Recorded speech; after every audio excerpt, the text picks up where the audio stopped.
Greetings, friends. I titled this story Black-Eyed Children because, to be honest, that's the only recognizable description I could think of. As you will see, the children in this story were almost the negative of what you would commonly hear of black-eyed children.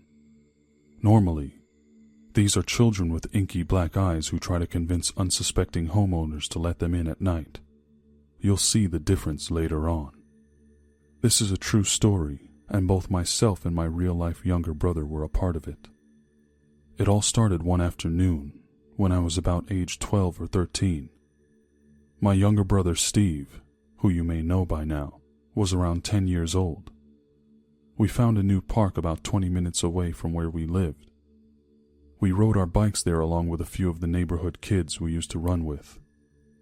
There were already some bigger kids playing tackle football, so we joined in with them. Though I was a better fit for the game, being an unusually tall and strong boy, with my brother being smaller at the time. He was never one to back down from a good game. He definitely held his own, running circles around the larger kids, using his speed and agility to his great advantage on the field. Unfortunately, he still took several hits. Eventually, he began to complain to me about having a bad headache. Disheartened, he decided it was time to quit and ride home on his bike. I stayed behind to finish the game, feeling guilty for letting him go home alone, but not wanting to patronize or make him feel coddled. I noticed as he rode off, disappearing from my view, that he wasn't going back the way we came for some reason. This was long before the days of cell phones, so I simply had to trust that he knew what he was doing, or at least could find his way home safely. I continued on to finish the intense game and headed home, expecting to find Steve there waiting for me. He wasn't. Steve wasn't quite sure which way he came from, so he just got on his bike and started riding. After a block or two, he saw a small Scottish terrier. It looked a bit old and tired. Salt and pepper gray fur with a tuft of white, resembling a beard and mustache on its face. A red and green plaid scarf was tied loosely around his neck, giving him a rather adorably authentic Scottish look. The dog started to follow him. It all seemed playful at first, so he tried reaching out to pet it while still on the bike, riding as the dog scurried alongside him. Unexpectedly, though, the dog nipped at him. Surprised, he reached out again and the dog bit his finger. He decided to give up and ignore the dog, but it kept on following. The little terrier then jolted out in front of the bike, spreading its body on the ground laterally, as if to force my brother into changing course. Steve pressed his brakes and veered to avoid hitting the dog, which had begun to snarl and moved erratically, lunging at the bike a second time. Steve started getting the feeling there was an intent behind the animal's actions. Perhaps it was acting as trained for a specific purpose. He thought maybe it belonged to an owner, perhaps an elderly person who had fallen down and needed help.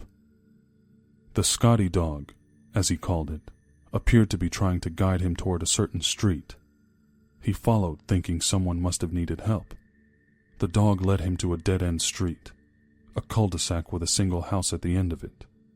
The dog darted off down the road, stopping every so often to make sure Steve was still following.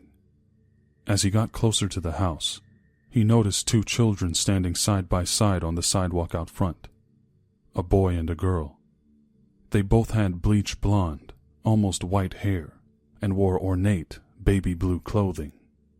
The boy was dressed like a figure skater, a frilly button-up shirt and shorts. He had an archaic-looking hinged metal brace on one leg, and wore a pair of those Dutch wooden shoes. The girl wore an old English-style dress with a fluffy skirt. The two children looked like the porcelain dolls at your grandmother's house, the ones that no one ever plays with. Steve said that as soon as he got within 20 yards of the children, he was hit with a deep sense of dread and horror. He didn't think they could physically hurt him, but his fight-or-flight instinct was instantly triggered, like a panic button being pressed frantically in his mind. It was the visceral reaction of prey in the face of a predator. He knew that if he tried to run away, they would see his fear and he would somehow suffer for the attempt. He pretended to be unafraid and continued toward them, knowing that at that point, There was no chance of avoiding the confrontation. The dog ran up and sat quietly next to the kids. Steve puffed out his chest, trying to make himself seem larger, even though he already towered over the diminutive pair. When he got close enough, the boy leapt forward and grabbed the handlebars of the bike, placing his legs on either side of the front wheel, restricting my brother's movements while also invading his personal space. He could feel the immense strength of the small, frail-looking boy immobilizing the bike. The girl walked up slowly as the boy stared at him. Steve averted his eyes, fearful of looking at the children directly as they asked him a barrage of questions. They wanted to know his name, where he lived.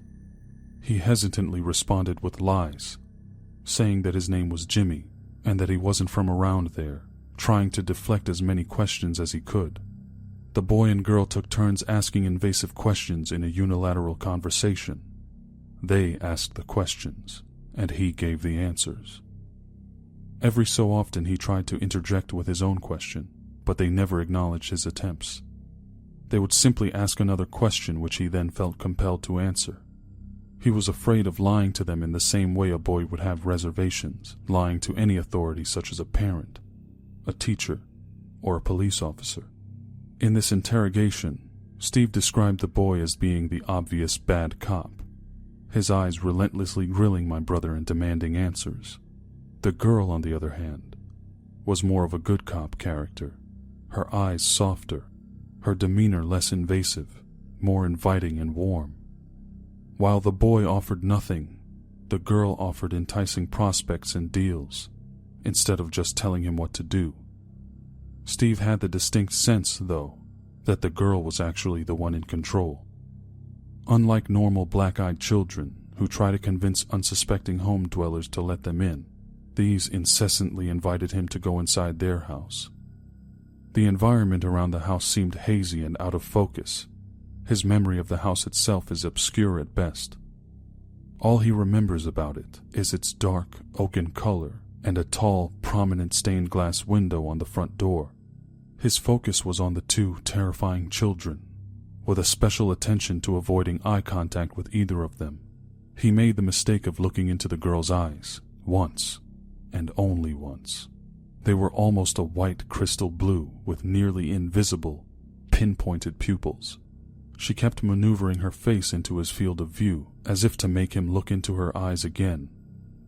He never looked at the boy's face directly, a fact that seemed to infuriate the bizarre child. Steve described the encounter as the feeling of being challenged by a wolf when you've stumbled upon its territory. His body was burning to get out of the confrontation. He felt like he was drowning. The girl kept saying that they had treats in the house, while the boy insisted adamantly that Steve come inside for a game of cards. He noticed that their language was the most generic English he had ever heard. No contemporary lingo or unusual terminology. Nothing to place them in any particular time or space. Finally, Steve told the children he had somewhere to be, and of course, they asked where, what, and why. He knew the only way to get out alive was to talk his way out. At this time in his life, he was short-fused, and no stranger to a good fight. Even in his youth, however, he knew in his heart, this was not a mere battle of the body, but a contest of the mind. He decided to make them a deal. He told them that he had a headache and needed to go home, but that he was a frequent visitor to the area and hung out there all the time. This was a lie, being that it was our first time there. He assured them he'd try to come back to play with them the next day, and if not then, he'd come find them the day after. After a deafening silence, the boy's face displayed an angry expression, and he said he didn't know if that would work. Steve gave them his word, but the girl asked, "Do you promise?" with a look of slight mistrust, but willingness to give my brother the benefit of the doubt. He promised. The boy then asked with a grave tone, "Do you swear?" Steve could feel the boy's glare cut deeply into him. We were always taught never to swear, but he knew it was the only way to get away, so he said yes. He swore. The boy looked back at the girl for confirmation, and she stared back at him silently. He reluctantly peeled his fingers off my brother's handlebars and let the bike go. His nostrils flared as his breathing grew heavy and labored with frustration. With the first welcome feelings of relief starting to flush over his face, Steve told them to relax, that he'd be back. He rode back to the corner and pedaled as hard as he could, non-stop. He went so fast that he thought his muscles would explode through his skin. He arrived home at twilight, crashing his bike on the front lawn and getting up in one smooth motion to run into the house, looking for me.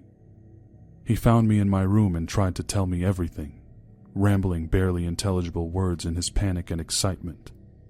I asked him to calm down, and he explained himself more clearly. He said he remembers me listening intently from start to finish. He expected skepticism and was waiting for me to roll my eyes at the story, but instead was relieved to see my eyes darting back and forth in thought as I processed the information, taking in every word. He was relieved to see my open-mindedness. It made him feel a bit more validated. After pondering it all, I said to him, "You know what we have to do. We need to go back there."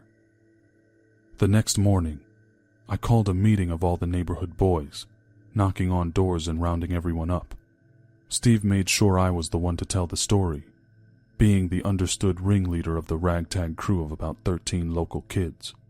As I recounted to everyone what happened to my brother, with him standing by my side, we could hear hushed murmurs and snickering among the group, but that faded away gradually as the story went on. I told them that I was assembling a party to investigate the area where it took place. Only about half the boys volunteered. We formed up with all our bikes and as many handheld weapons as we could find. Baseball bats, hockey sticks. I myself was armed with one of my signature, hand-carved wooden swords. Steve led the charge backed by me and around half a dozen squad members bringing up the rear, the most loyal guys in the crew. He retraced his steps but couldn't find the house. In fact, we couldn't even find the mysterious dead-end street, despite us knowing that we were in the correct area and that there was only the span of a few blocks where it could possibly be. He looped around the pathway he took many times, and we eventually had to give up and head home. To be honest, most of us were probably relieved that we wouldn't have to confront such a bizarre place as the house with the stained glass window, let alone the 2 terrifying children who resided there. I myself, having a particular interest in the weird, was a bit disappointed. As I interviewed my brother for his side of this story, my mind shifted back to the promise, the oath he made to the strange, white-eyed children.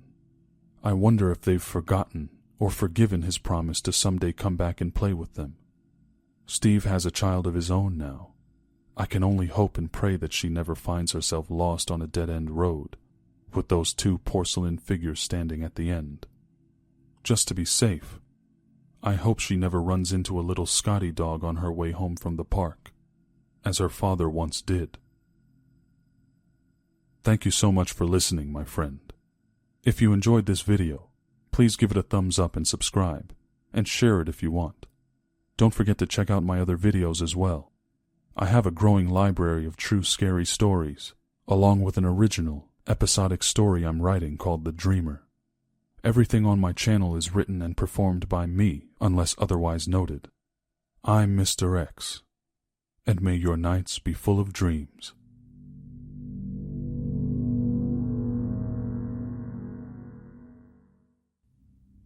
Greetings, friends.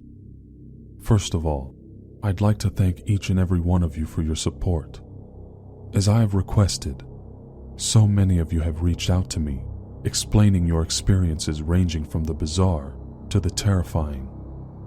I want to thank you all for coming forward and letting me tell your stories.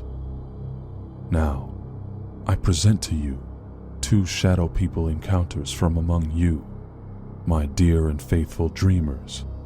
Here we go. Number 1. A submission from my dear friend, False Reaper.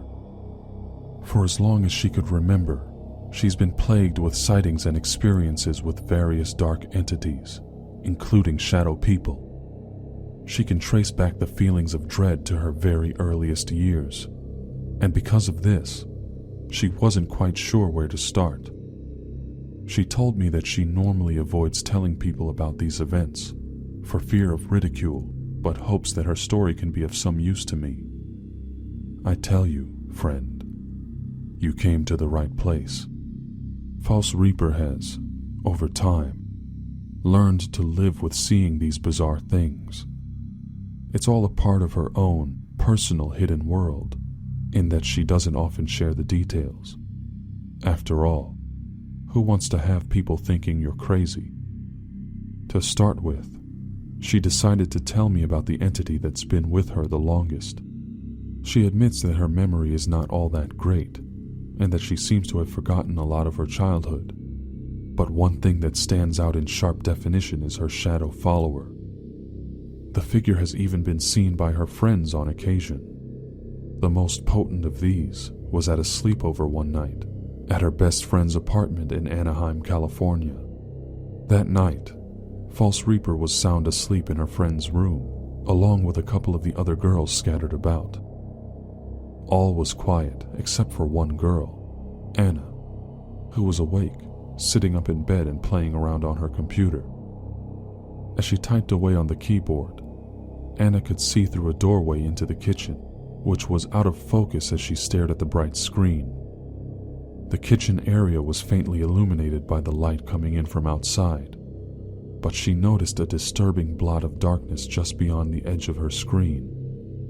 When she lifted her eyes to see what it was, she noticed a pronounced, black silhouette of a person standing in front of the refrigerator. Anna was instantly filled with dread and could not get herself to move for several minutes, as the figure seemed to stare directly at her. Eventually, she was able to slowly close the laptop and sink down into the bedsheets. Not knowing what else to do, she simply forced herself to go to sleep. The next morning, Anna told False Reaper what she saw, and False Reaper had no choice but to admit that the shadow person was known to follow her throughout her life. She explained to me that the mysterious figure had appeared to her many other times, but never more than a few minutes. She's seen it running down the halls in her house, sitting beside her bed at night, or hovering over her, appearing to watch intently as she drifts off to sleep. Unlike many shadow encounters, she never felt like the figure meant her any harm. She even has the feeling that it may have protected her from other, possibly malevolent beings. Number 2. A submission from a dear friend, Brian.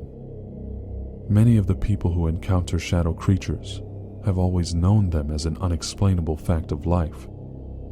The shadows have been around, watching them, essentially forever. This is the case with another of your fellow dreamers, Brian.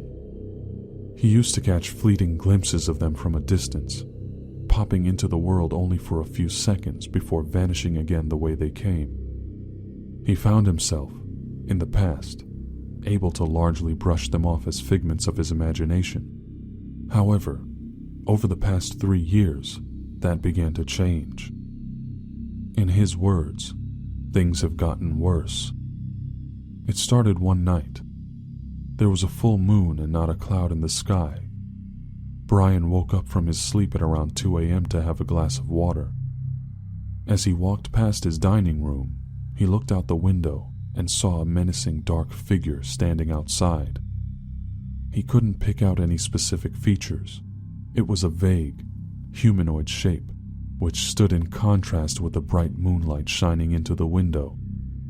He turned on a light, and the dark form vanished instantly. Brian was admittedly freaked out.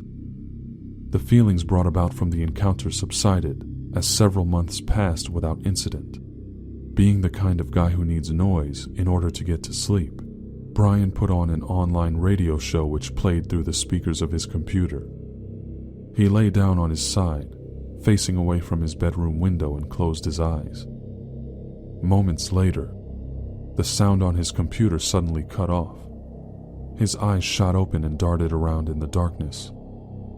He felt a presence of seething anger and hatred emanating from the side of his bed, behind his back. The presence grew closer to his body, seeming to lean in, reaching over the bed as the paralysis of fear took his senses away. Before the terror could take hold completely, Brian lashed out, attempting to defend himself. His punch made contact with something in the dark, and he quickly rolled out of bed and turned on the lights, only to find that he had just struck a desk fan from its place. I myself know how it feels to be in the presence of a shadow person who hates you, for whatever reason. The most intense encounter Brian has had so far is also the most recent. He had been asleep for about an hour when he was awakened by the sensation of a part of his bed sinking. Near his feet, he could feel the mattress compress down under the weight of another person. He tried to ignore it, lying perfectly still and pretending no one was there. He managed to hold on to the ruse until the weight began to shift, making its way up toward his head. His systems were propelled into fight or flight. Feeling the danger at the imminent approach of the thing on his bed, he jumped up, flung his sheets toward the depression and began punching blindly. It took him a minute to realize that he was punching his bed, and he leaned over to turn the lights on, finding nothing out of place. Brian told me that he wonders if what happens to him is truly real, or if he's simply losing his mind. He said he was nervous about what may lie ahead for him. Keep listening if you want to hear my personal thoughts. I'll be including this short segment after certain stories, whenever it makes sense to do so. I see this as an opportunity to give you a bit of insight on how I see the world, and to provide more material for questions and discussions in the comments section below. I want all of my viewers to feel comfortable discussing these bizarre events amongst themselves and with me. To False Reaper, I thank you so much for your story. I know you were hesitant to share it, and you wondered if it would be of any use, but I assure you, it is of great meaning to me, and beyond me, to many others. There's no telling what effect this could have on people who may have had similar experiences in life. To Brian, thank you, my friend. I've had many encounters like this of my own, and though I could never guess how many were truly encounters with real shadow people, the unknown is a funny thing indeed. Only you know what you saw and felt during those moments of terror. Mankind has always had a visceral reaction to darkness and the unknown, one which is built into us for our own survival. What we do not have, as a whole, is the ability to understand all planes of existence. I often wonder, who's to say that we ourselves aren't the shadow people of someone else's world? If you have experiences with shadow people, dogmen, or any other anomalies you'd like to share, please do reach out to me. I very much enjoy reading your messages and talking one-on-one with each one of you. The work I do here is normally a one-way arrangement, so it's nice to hear from a fellow believer every now and then. So hey, drop me a line if it tickles your fancy. Until next time, my friends, I'm Mr. X, and may your nights be full of dreams.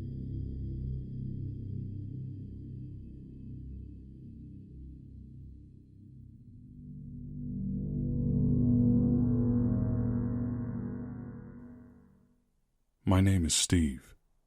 I used to be a power line worker out of Arkansas, but have since retired after becoming one of the oldest guys hanging around on the job. The encounter I'm about to share happened to my boss and I back in the spring of 2001, in a town called El Dorado, just north of the Louisiana state border. My boss, Davis, had me meet him out in a remote area of North Arkansas to work on the lines there. The location, appropriately named Devil's Hollow, was known to be very dangerous, being occupied by a crazy backwoods family that was often seen scurrying about in the woods. The boss himself even had a run-in with them once, which made me even more angry that he dragged me out there with him. The whole ride there, all I could think about was how pissed off I was. I decided I would get back at him the first chance I got. I pulled up to the dusty service station after the 8th or 9th unpaved backcountry road I had to take. It was a small building which we used to route power lines through the woods. The power company is supposed to clean and maintain the stations, so they don't fade back into the wilderness upon which they're built. Judging by the dirt and overgrown weeds surrounding this property, I'm guessing someone missed a memo somewhere. Davis hadn't arrived yet, so I had to wait around by myself. He showed up after about a half an hour, and we got to work loading up our belts with the necessary equipment for the project before getting back in his truck and heading down the dirt road. The air in the woods was particularly hot and damp that day. The sun was high in the sky and beat down on the weathered vehicle like no other. There was a sluggish breeze trying desperately to move the branches, but to no avail. We were a couple of miles in when I started hearing the sounds of sticks and leaves cracking. We were driving slowly due to the narrow road, otherwise I probably wouldn't have noticed. For some reason, I thought nothing of it and chose not to mention anything to Davis. I guess I figured that since it was broad daylight, the odd noise here or there was a lot less creepy than it would be in the dark. We came up to an area where the road stopped, and we had to proceed into the bush on foot. One of the points we had to work on was over a mile deep into the area that was inaccessible by motor vehicle. The road was just too overgrown. Making our way through the brush, some of which was waist high or even higher, we were constantly getting scraped and pricked by various types of wild growth. Once I realized we wouldn't even be able to see our destination for a while, my eyes began to wander around, passively analyzing the surrounding woods as we trucked along. At different points, I noticed some strange things. Areas of the brush that seemed to have been flattened or plowed through, almost like what you'd see if someone somehow drove a pickup straight through some parts. Trees were snapped at different heights and at odd angles. I've never been a huge believer in things like Bigfoot, but I had definitely heard rumors of bizarre creatures lurking in the wilderness. I'm no softy, but I also have no interest in pushing my luck.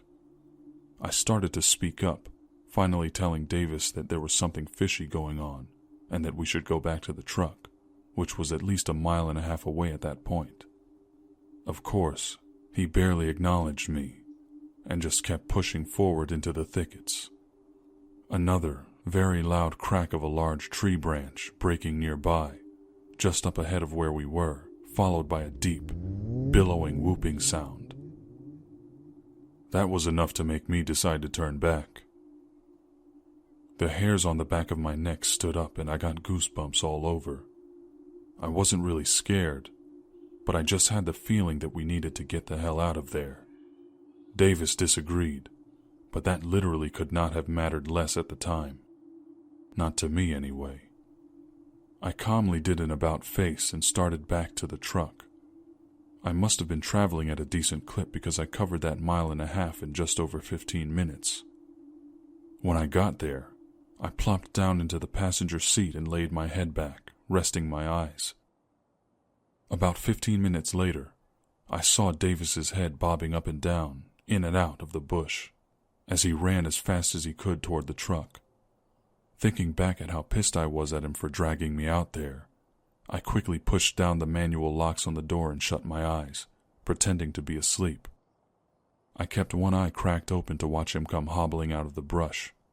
His eyes were bugged out and looked like he hadn't blinked all day. His face looked ragged and flushed. He even had little tears all over his clothes from the rough plant life. His body slowed down by the second as he made his way to the truck and tried the handle, somehow looking even more shocked when the door didn't budge. He shook the handle so hard that the whole truck rocked back and forth, making it impossible for me to reasonably continue faking being asleep. Just to make sure he learned his lesson, I pretended to be dazed and confused when I woke up. just to give him a few extra moments of panic that could have easily been avoided by simply listening to me earlier. When Davis finally jumped into the driver's seat, he threw the car into gear and punched it all the way back to the spot where my car was parked and told me to get out. I think I may have managed to get back into my truck without my feet even touching the ground. I was so anxious to get out of there.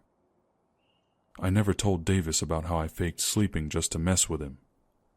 I eventually asked him what he saw that day, and what he described has stuck with me ever since. He said it was a hulking beast, 9 feet tall and 6 feet wide at the shoulders like a living wall.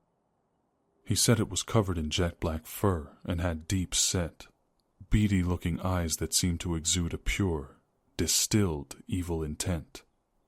He told me the creature bluff charged at him, and he turned and ran, not stopping until he got to the truck, having run himself half to death. I actually felt bad doing what I did after hearing about how terrified he was. Even more so now that I've had a much closer encounter of my own.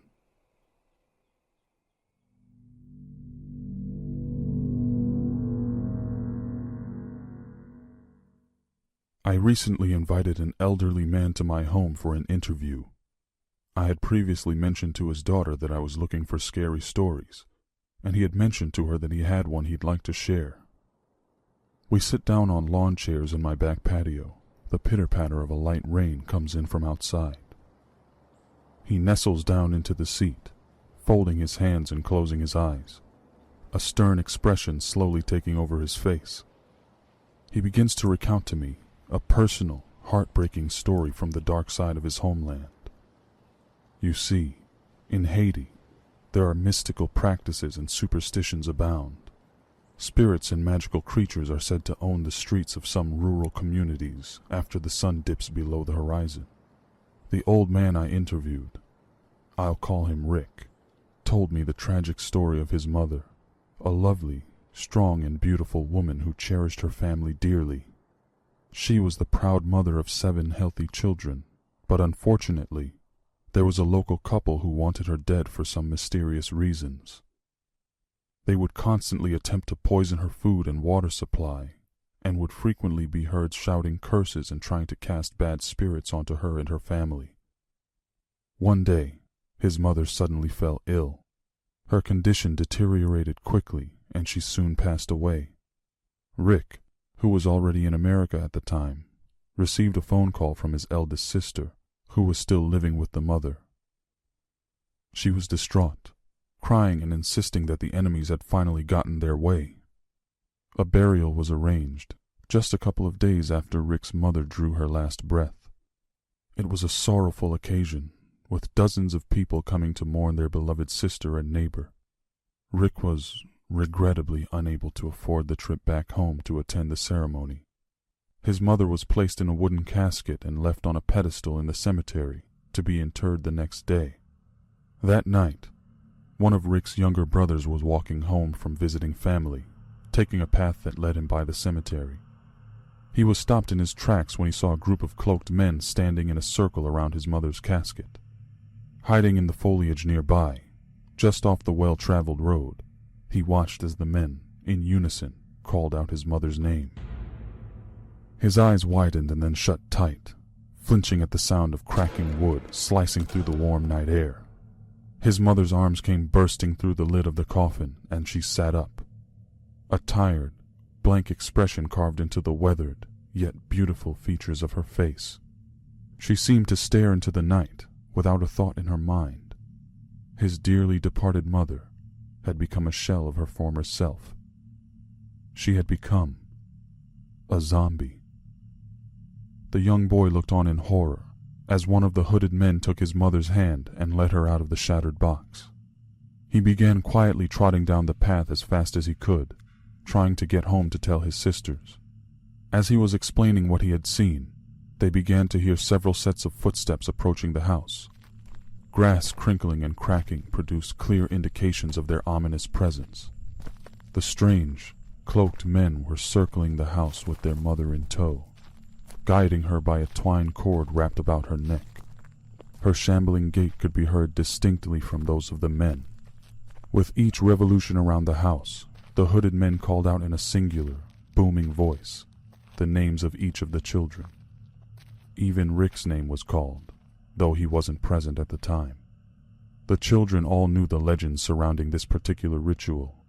They were calling the names of each child in order to offer the opportunity for the mother to be claimed by her family. But the fear and danger of the moment left them all paralyzed, cowering within the relative safety of the home's walls. When the men had completed 7 revolutions around the house, they stood out front, declaring one final chance for the mother to be reclaimed by her family. Their call, once again, went unanswered.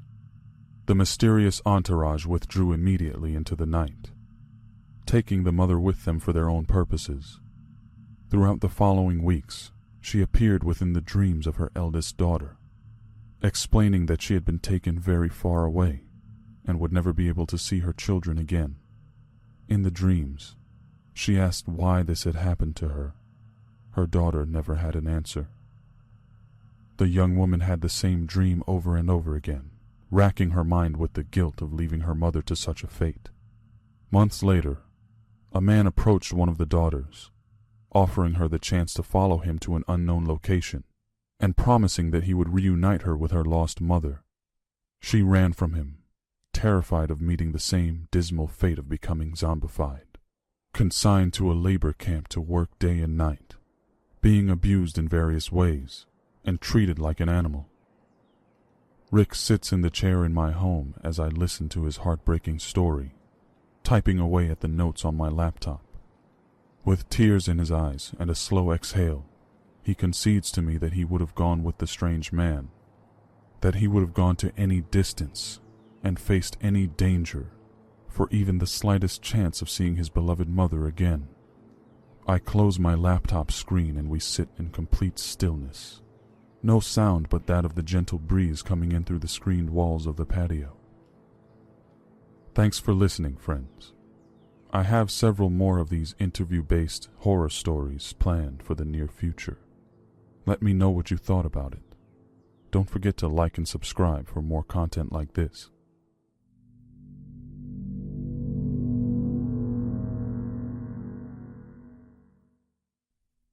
Dear Mr. X, you can call me Cyborg Satyr. I may not be a werewolf or otherwise very interesting, but I do have an experience to share with you. A long time ago, I went camping at a wilderness reserve here in New Mexico called Oasis State Park.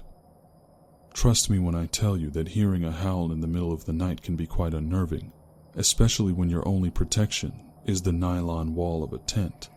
Here in New Mexico, however, coyotes are everywhere, and it's not uncommon. Anyway, I decided one week to go camping with a friend from church, along with his father and sister. I was in a tent by myself, and was getting ready to head out to the bathroom. I had taken a leak on a tree earlier that night, but this time I had some serious business to take care of, if you know what I mean. So I opted to take the quick walk through the woods to get to the real bathroom facilities. Just to be safe, I always unzip a small section of my tent door before walking outside, in case there's an animal waiting for me out there, especially at night. I checked, and the coast was clear, or so I thought, and I was about to unzip it the rest of the way before I heard a loud howling sound that shook the flimsy walls of my tent.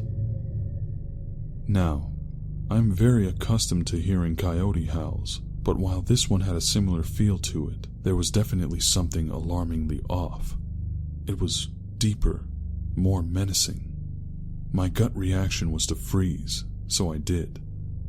As the howl continued to echo into the night air, it was replaced by the sound of gravel scraping toward me, coming from behind my tent. I was forced to sit there in shock as a gigantic mass of dark brownish-gray fur lumbered into my view. I knew that if I even tried to move the zipper, I would regret it. It was tall and slender, yet very muscular. The imposing figure stood up on its hind legs, with its back thankfully toward me as it peered into the woods. I watched as it walked over to the tree I'd urinated on earlier. I could hear the raspy sound of it sniffing the air, sort of like the sound of a dog sniffing, but much deeper and longer drags of air. The creature turned and looked directly at me, surely having noticed my breathing. I realized at that moment that I had been making absolutely no efforts to breathe silently. I was expecting the worst, but the creature simply dropped down on all fours and shrugged back toward the wooded area, vanishing into the night without bothering me at all. Apparently, peeing on a tree was a good enough sign that the area was mine. Needless to say, I never went to the bathroom. I know some people might be tempted to say that it was just some weirdo wearing coyote skins or a fur coat. I promise you, it couldn't have been. The fur wasn't very thick, and I could see its muscles ripple as it moved around.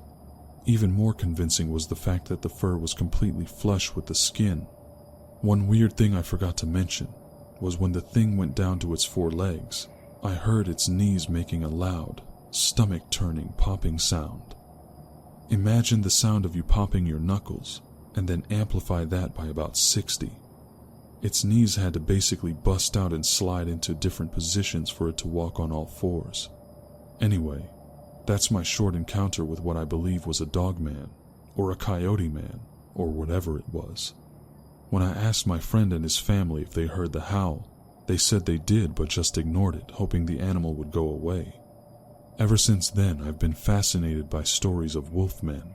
I may do my own research on it someday, but giving you this story so that maybe others can learn is enough for now. Thanks for listening.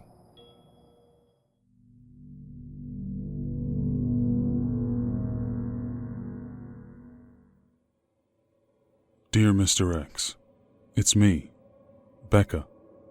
We've spoken in the comments of your videos before. I was thinking about Randy's story, the one where an unexplainable cryptid appeared to try and take the place of his child. I believe that what he was dealing with may have been a mimic. I know it's sort of a bizarre coincidence, but I have heard of something like that before.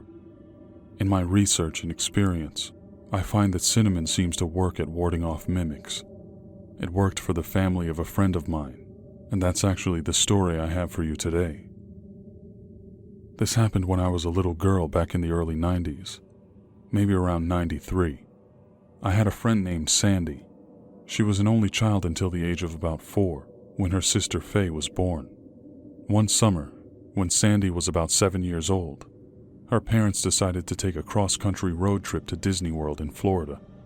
The family had a great time at the park, and as many of us know, the days went by in a blur. I guess the human mind can only take but so much childlike wonder and amazement before the memories start to run together.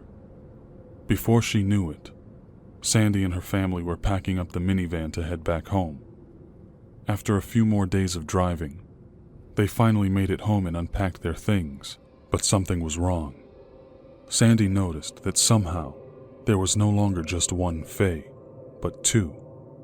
She didn't trust either of them, getting a strange feeling that each of the 3-year-old girls were aware of some hidden deception. Shortly after their return, Sandy's parents began going out and purchasing duplicates of clothing, furniture, and other items to accommodate the new addition to the family.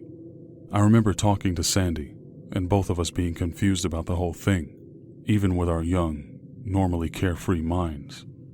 For quite a while, Sandy's parents simply referred to both girls as Faye, but eventually they took to calling one of them Kay, short for Kaylin.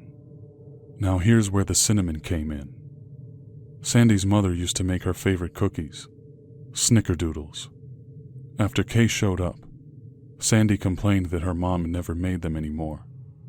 As you may know, cinnamon is a key ingredient. In fact, any traces of cinnamon basically vanished from her house before we even noticed. One time when Kay was about 4 years old, the 4 of us were at a mutual friend's house eating cereal. Kay tried a piece of our friend's cereal that was flavored with cinnamon sugar. She quickly spat it out, saying that it was, quote, icky. However, as she recoiled and grimaced, I was watching her. I noticed that she began to undergo some extremely disturbing changes. Shortly after the food entered her mouth, her tongue and lips blackened, and there was a brief shift in texture to something less than human. It was as if her skin had become charred and burned, with the blackness spreading across her lower jaw and up to her nose, before retracting back to normal with frightening speed. The only reason I noticed it was because I was so distrustful of her. I usually found myself staring at her with a constant sense of suspicion. Faye, the original one, I think, had been eating the cereal by the handful. Kay started crying and knocked the cereal out of her sister's grasp, making her wash her hands before dragging her back to their house down the street. Sandy's mother later forbade the children from visiting that house, based on something that Kay told her. We never found out what. The strangest part of all this is that Sandy's parents never acknowledged what happened. Not even once. The mysterious appearance of an extra child in their home, the clear lack of preparation that made them have to go out and buy duplicates of everything, and countless other effects that come along with having one more child than you'd planned for. Kay had the mysterious ability to make her presence seem so unextraordinary. Eventually, I lost touch with Sandy and her bizarre family after a series of bitter fights and arguments between her and I. We basically ripped each other to shreds, emotionally. I didn't see them again until the late 90s when my brother died. For some reason, Kay had clearly developed an intense hatred of me. I found out that over the years, Faye had been constantly sick with flus and other maladies, but no one could figure out exactly why. Sandy finally moved away out of town when her parents divorced. So, as I said, I want to caution Randy on the acceptance of such a thing. He and his wife jokingly considering themselves to have 3 children instead of 2. I would hate for them to end up like Sandy's parents, having one of their children truly mimicked, with no knowledge of which is the original one. What's even worse is that a mimic can tie its life force with its victim, and in that case, they really will have 3 children. 2 normal ones, natural ones, and one that's secretly a demonic parasite with an extreme allergy to cinnamon. Anyway, thank you for listening, Mr. X. See you in the comments. Becca. Greetings, friends. First of all, thanks as always for patiently waiting for my life to make room for these wonderful stories. Whenever I have a few moments to sit down, write, record and edit and produce these works, it's a very special thing to me. When it comes to my many hobbies, which include drawing, sewing, fighting, and many others, this process, though complex and challenging at times, is probably my favorite, though I do like fighting. Things have been well on my end, if you're wondering. Work has been interesting. I recently kind of had the opportunity to participate, albeit in a very small way, in the rescue of a paraplegic dog that was trapped in her owner's car. It was a good time. Anyway, let me know in the comments what you thought about this story. I know it was a bit short, but I found it particularly intriguing. I was thinking about that fact that Sandy's parents never seemed to acknowledge or understand that there was something wrong going on in their house. And I even wonder if, perhaps, little Kaylin, the mimic, if her presence was what drove her parents to divorce, or Sandy and Becca's relationship to crumble. Who knows what the presence of such a creature in your house 24/7, what effect it can have on your psyche or your heart, your mind, maybe even your soul. So, I have a feeling Randy is going to hear this story and take the advice regarding the cinnamon that Rebecca was kind enough to offer. I really hope that he doesn't end up like Sandy's poor parents and accepting such a bizarre and unreal situation in their lives. And honestly, I wish that family the best as well, even though I know they've already in some ways been severely affected. Just goes to show although I'm sure there's no way of verifying things like this, to claim that you understand what's going on in the world to the full extent of it all is just beyond arrogance and hubris. We should always be humble with our opinions and realize when we don't know the whole picture. We don't know the truth. You can seek it all you want. You can seek it all your life. But who knows if and when you'll ever find it. In my opinion, the best way to go is to just be humble, acknowledge that you might be right or wrong, and the person next to you might be right or wrong. You could all be right, or you could all be wrong.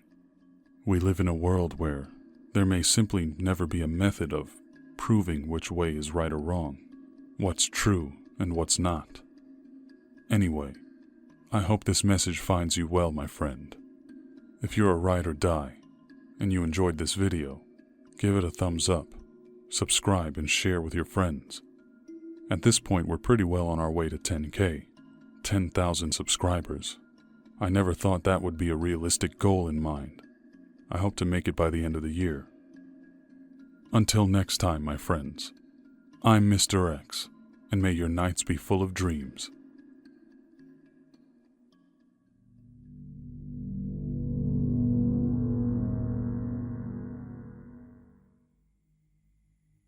Dear Mr. X, my name is Anna.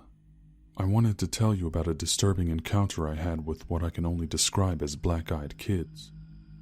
I'm not sure how much reading you've done on these creatures, but I have a feeling this may be unlike any story you've heard before. So, a couple of years ago, I was at home reclining on a couch in my living room, doing some late-night homework assignments. It was around midnight. I noticed the hairs begin to stand up on the back of my neck as I suddenly got the strong feeling I was being watched. I got up and looked around me, and when my gaze passed by the front window, my heart jumped out of my chest. I caught a glimpse of 3, probably teenaged boys, standing under a streetlight across the street from my house. They were wearing black sweaters with the hoods pulled up and black jeans. Before I continue, let me quickly explain the layout of the living room. There's a couch facing a fireplace with a window on either side. Then, there's another couch that faces the front door with a window adjacent to the door. We didn't have a peephole in the door, so we would usually look out the window when someone rang the doorbell. The couch I was sitting on was the one facing the front door and window. When I saw the boys, I was a little unnerved, but wrote them off, so I just got back to my homework. However, that feeling of unease didn't go away. Instead, it slowly festered, becoming more intense over time, creeping up on me until I had to do something. I turned my head up again to see that the front window was now blocked. I couldn't see out of it. I slowly sat up and focused my vision before realizing that one of the boys was standing directly in front of the window, blocking my view. I let out a deep, gasping breath as I recoiled in terror. One thing I forgot to mention: I live in a split-level home. The reason why this was so scary was because the window that he blocked is past the end of the small deck with stairs leading up to the front door. The area below that window is about 10 feet off the ground. How he was able to stand there at all boggles my mind to this day. Once I saw him, a soft knocking started to ring out from the door before I could regain my bearings. The knocks almost seemed to echo through my head as I stared at the boy in the window. I could see his eyes. They were black like onyx. The entire surface of each eye was an endless void. I felt a visceral urge to get out of my house as quickly as possible, like I was being called, pulled to do so. I had to resist no matter what, because I knew that it was what the boys wanted. They seemed to be waiting for me to heed that call. I calmly closed my computer screen, got up, and shuffled by the window, making my way to the stairs up to my room. The boy in the window simply stood there, motionless. 10 or 15 minutes later, I came back down, pausing for a moment on the landing in the stairs to peek out another window. The 3 boys were back underneath the streetlight, appearing to have a conversation, when all 3 of them turned and stared up at me with those soulless pits where their eyes should have been. I did my best to ignore them as I turned the lights off, gathered my things, and went back upstairs. As I went to turn off the last light, I saw through another windowed door that there were 2 more boys standing in my patio. These 2 were definitely older and taller than the first 3. They were dressed the same, but I could see a bit of their hair peeking out from beneath their hoods. One blonde, one brunette. They each stepped into the light when they saw me notice them. My only thought was, oh, hell no, as I quickly made my way back up to my room. Ever since that night, the feeling of unease has never completely left me. Whenever it's dark out, I can sense them watching from the shadows. For as long as I can remember, I've always been known to get the strong urge to take walks late at night, especially when I couldn't sleep, which was pretty frequently. Not wanting to let them get the better of me, I decided to go for an early morning walk a few weeks after that incident. It was around 3 a.m., but that was something I was accustomed to anyway. I put on some warm clothes, grabbed my house key and went down the stairs. I chalked it up to my paranoia when I thought I saw someone standing in the corner of another living room window.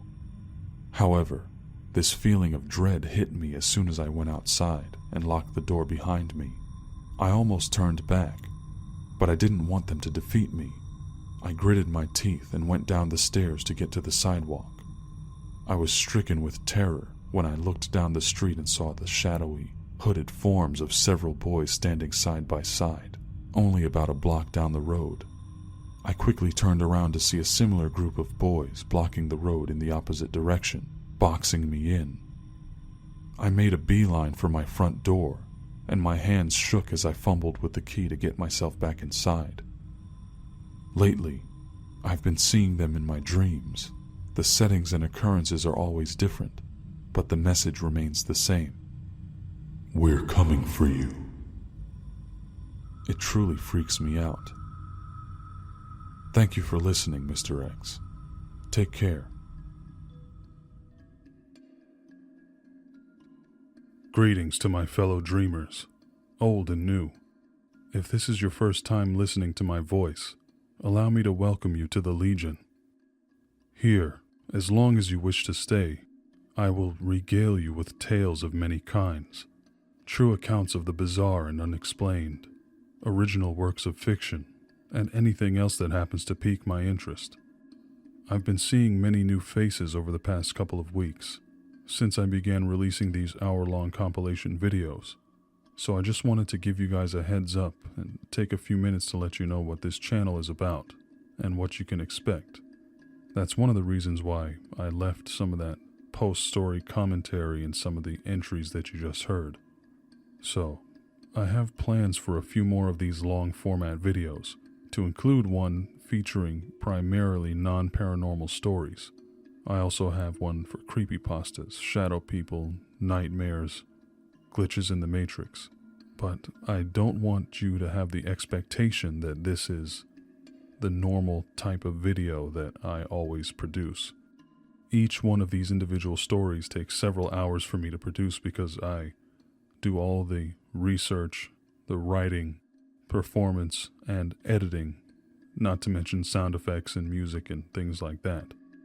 So what I've been doing over the past few weeks is collecting my existing body of work into these compilations, mainly because I really don't have time currently to produce the normal 10 to 15 minute videos that are more common to my channel.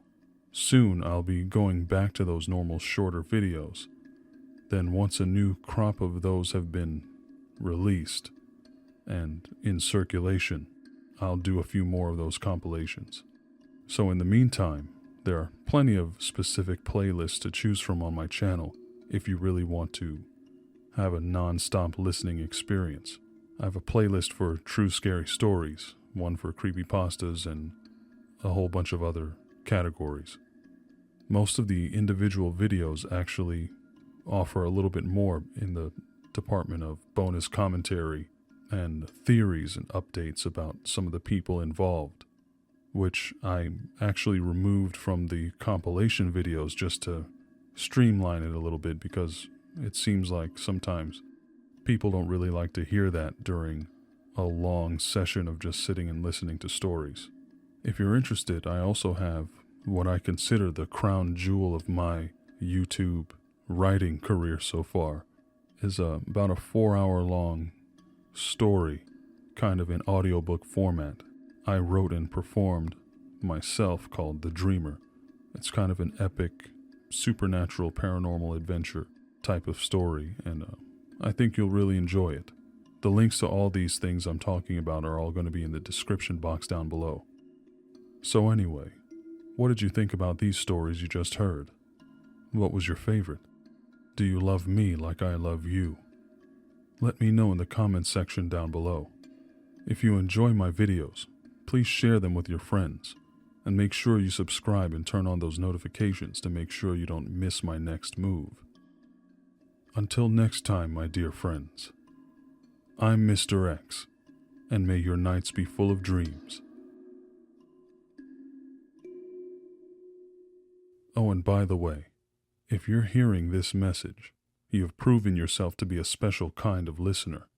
If you're not already, now's your chance to embark on the path of becoming an elite member of my following, attaining the coveted title of Ride or Die. All you have to do is include the word sublime in your comment. Doesn't matter how, and I will know that I have a dedicated listener in you. Keep this secret just between the two of us for now. It's always a treat to see my special code words peppered throughout the comments section, letting me know who the true followers are.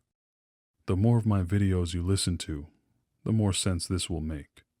Anyway, take care, my friends.